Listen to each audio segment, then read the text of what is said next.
Hello guys, and welcome to a new WARNO video today by me, Vulcan. In this one I'm excited to share with you a first look at the 25th Tank Division, a new Soviet division available in the upcoming NORTHAG expansion. Let's jump on in. Just to note, what you're going to see today is a work in progress and therefore subject to change, but I'm of course going to go through all of the units and then I'll put together a quick deck. So just as a brief overview, the 25th is basically where all of the T-64s went, and it's basically focused around that as well as kind of your standard sort of BMP kind of play style. But let's just quickly go through the logistics tab here. We have of course our Urals, which have the 90 km/h speed and the 1000 supply per unit, 6 on a card for 40 points. Then we have the Kraz, which is again 90 km/h speed but 2000 supply.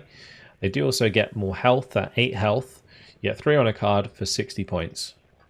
Then we have the Mi-8T MT, which comes with the 1500 supply.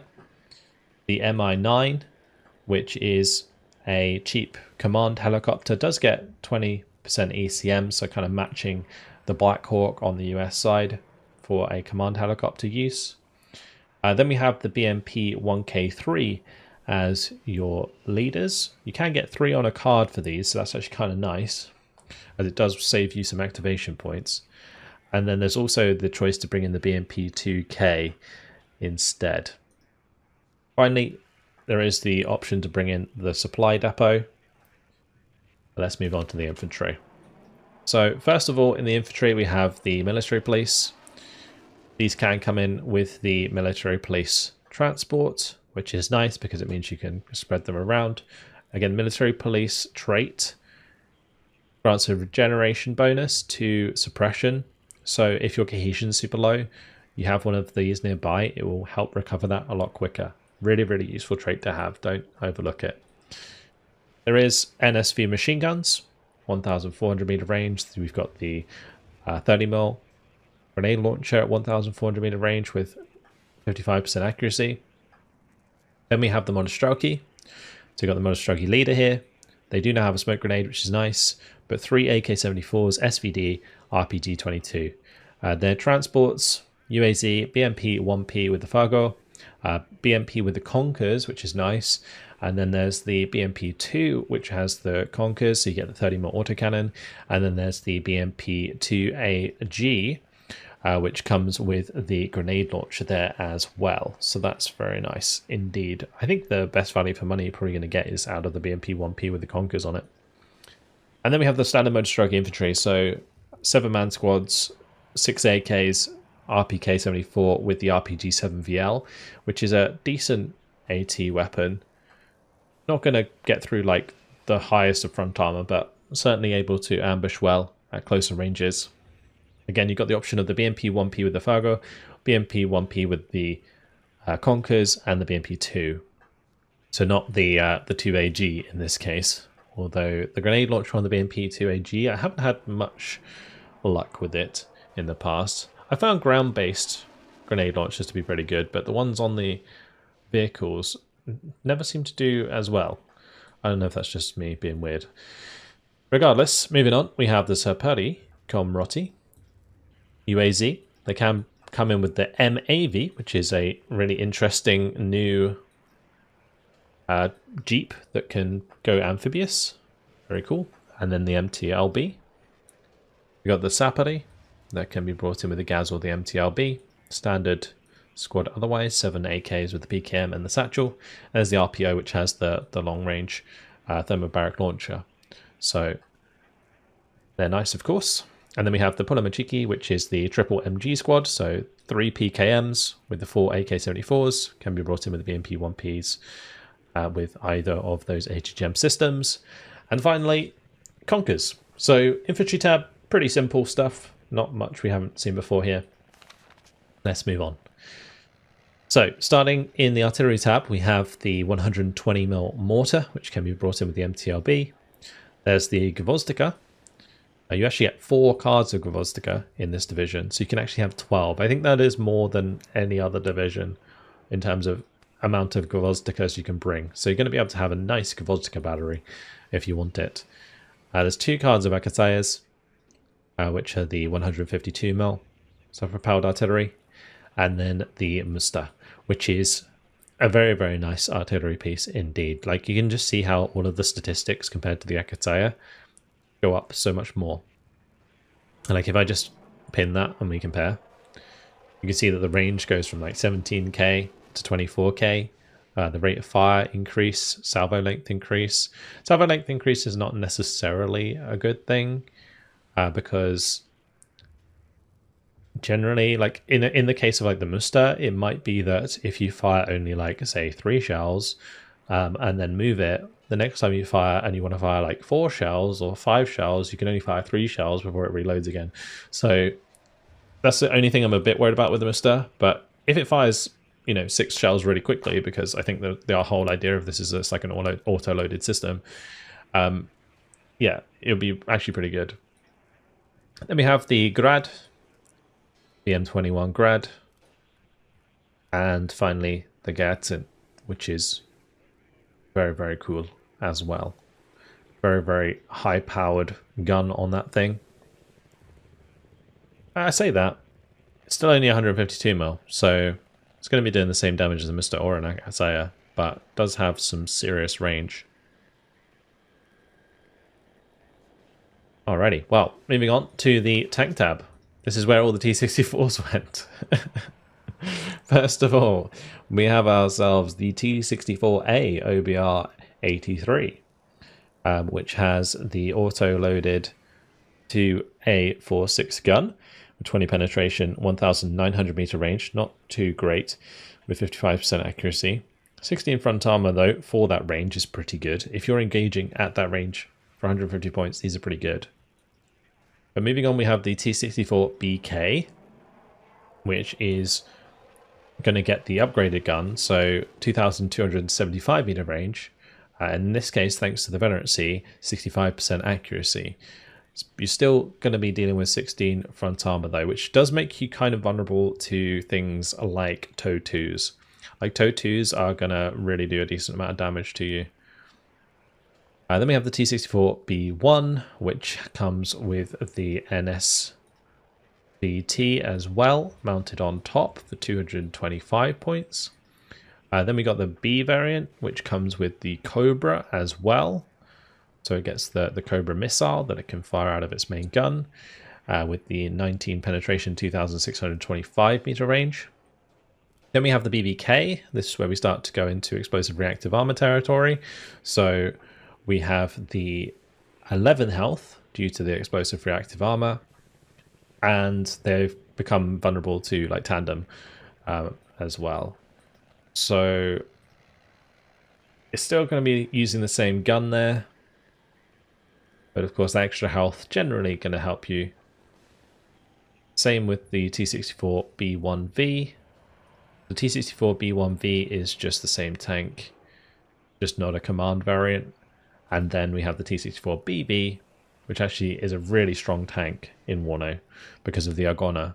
The Argona has a 21 pen at 2,625 meter range, which is very, very nice when you compare it to the Cobra, because the Cobra is 2 pen less and 10% less accurate.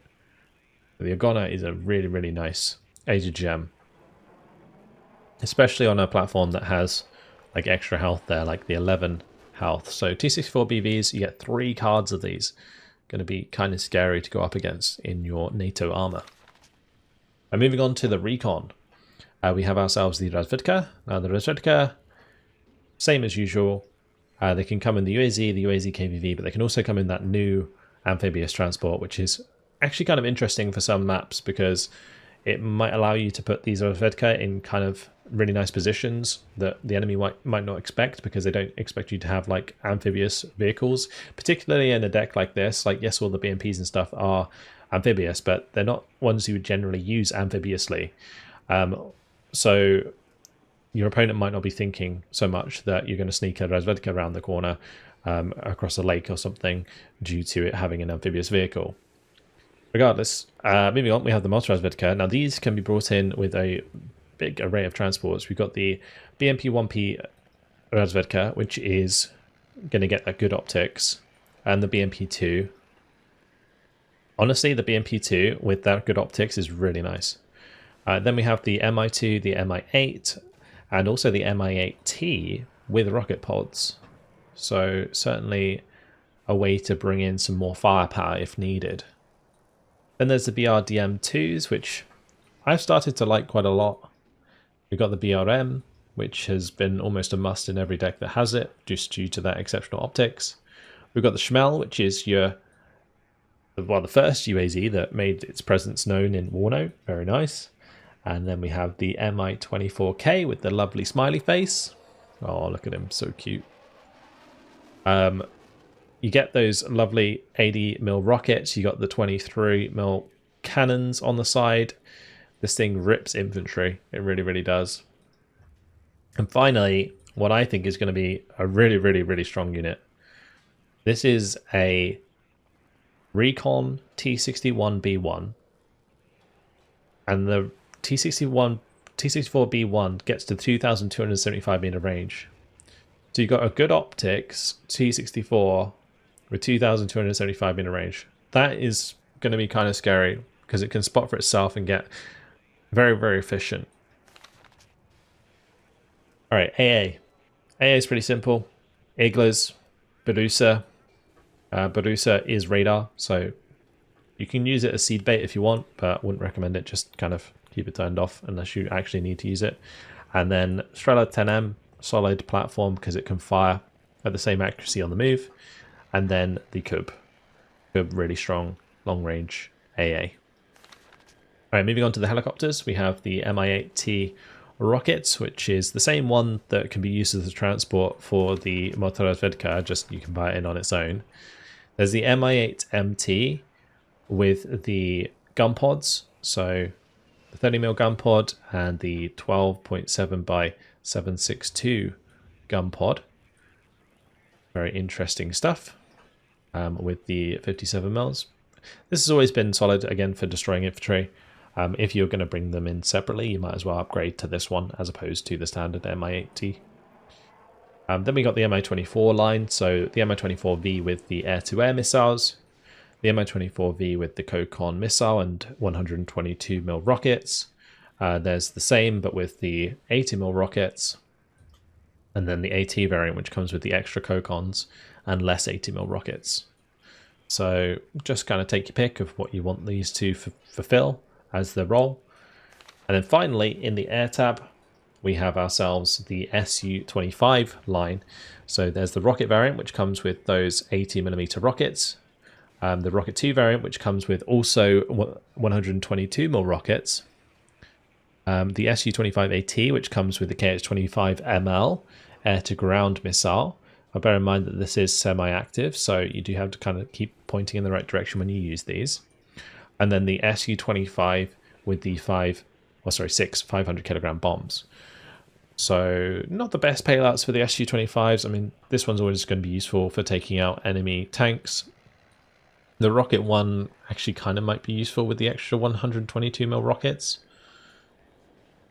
But you're definitely going to want to bring in some form of air-to-air, and you do have a few options here. So the MiG-29, which comes with the R-73s and R-27R. Now the R-27R is a semi-active missile, but it has a really good range of 8,475 meter range. So yeah, that's pretty decent at 55% accuracy. It's not a bad long-range missile. And the R-73 at close range, 65% accuracy is decent as well. So for 220 points, the MiG-29 is pretty decent. Then we have the MiG-27 with Seed.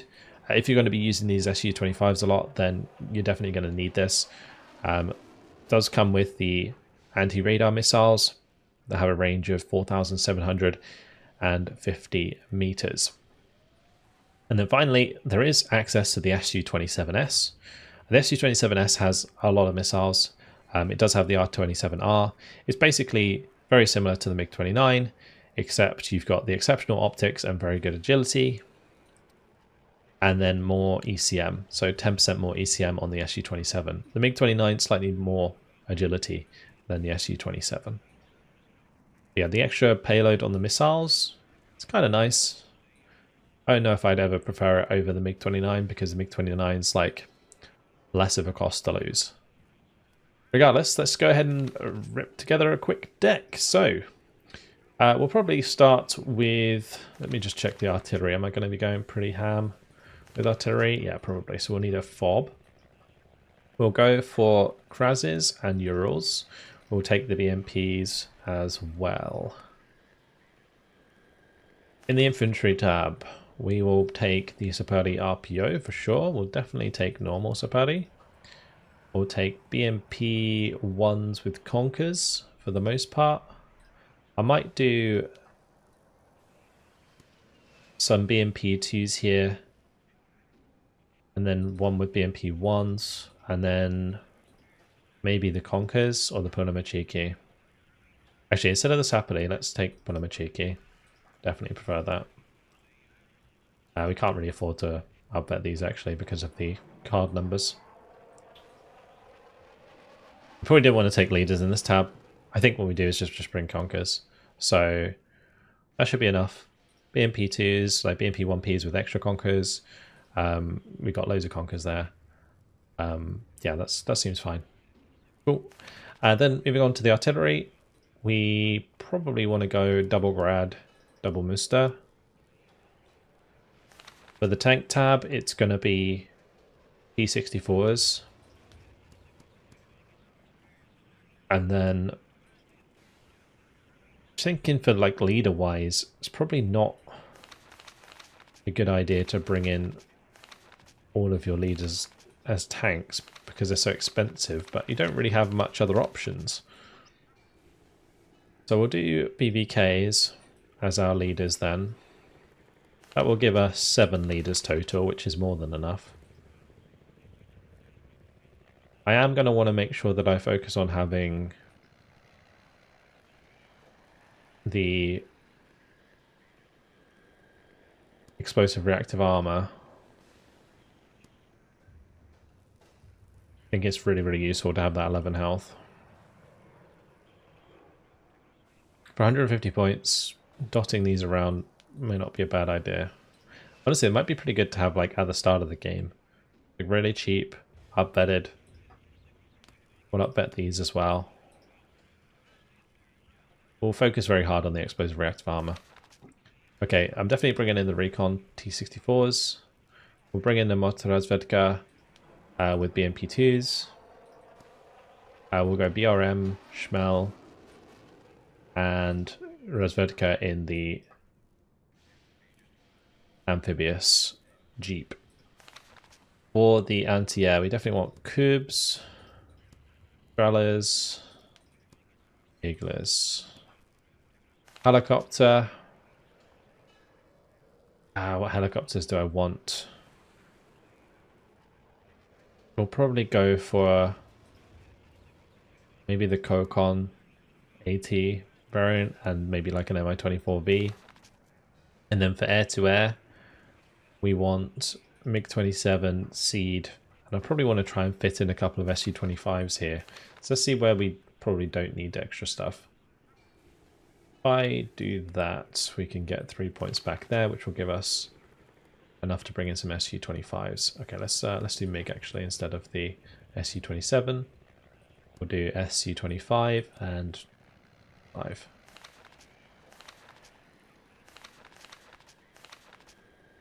Going to be really interesting to see how much these T-64s can do for this division. It's an incredibly heavy tank division with all of these T-64s as its backbone.